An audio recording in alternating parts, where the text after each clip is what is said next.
Marion, merci d'être avec nous. Quel est ton rôle dans l'immobilier charentais ?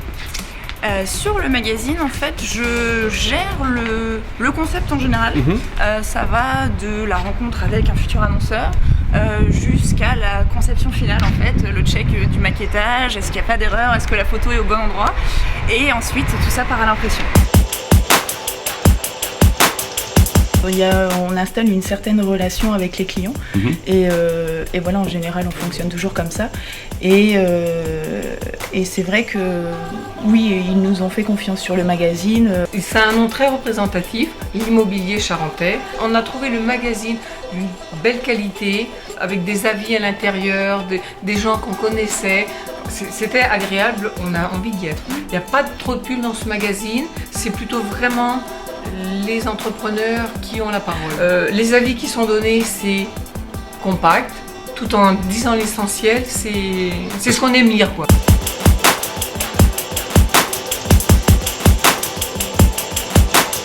Je suis graphiste au sein de l'agence et donc je m'occupe de tout ce qui est conception du magazine, donc de la mise en page jusqu'à la création des visuels pour les annonceurs ou pour nous en interne. Je m'appelle Charles Sarda, je suis co-gérant associé de l'agence 42. Je suis responsable de la partie technique du site internet, donc du portail internet de l'immobilier charentais, et également directeur de la publication du magazine. Donc on a trouvé une manière intéressante de créer un magazine pour faire connaître le portail par le biais de ce magazine et le distribuer dans les boîtes aux lettres des Charentais.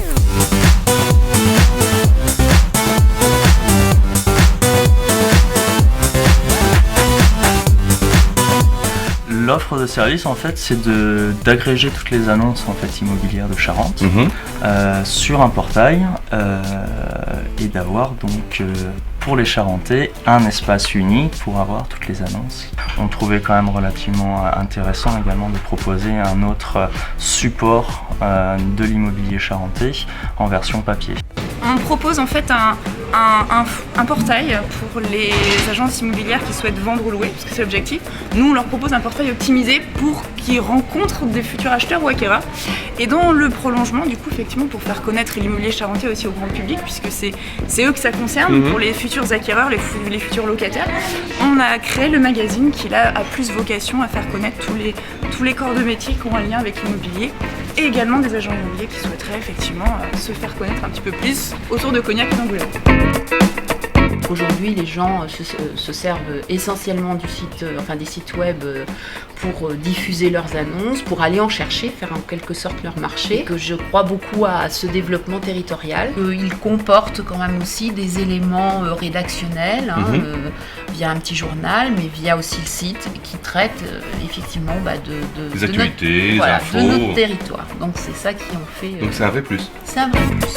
Vous intervenez en tant qu'expert dans le magazine pour pouvoir mettre en avant telle ou telle technique ou tel produit, c'est ça ?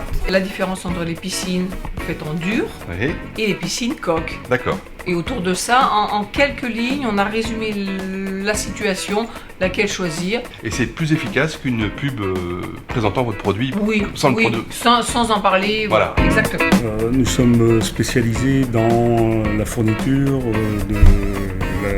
d'articles de la décoration et avec un avis d'expert, ce qui ressemble à notre entreprise.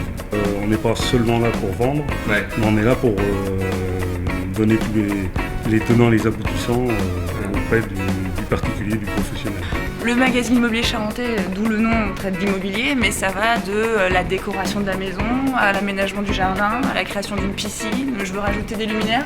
Donc ça touche finalement à tous les corps de métier qui ont un lien avec l'habitat, la maison, l'habitation. Et ensuite, le magazine est destiné évidemment aux habitants d'Angoulême et de Cognac alentour, qui reçoivent le petit magazine dans leur boîte aux lettres. Allez, c'est parfait, c'est intéressant et puis c'est gratuit. Eh bien écoute, merci beaucoup Marion pour cette interview en béton.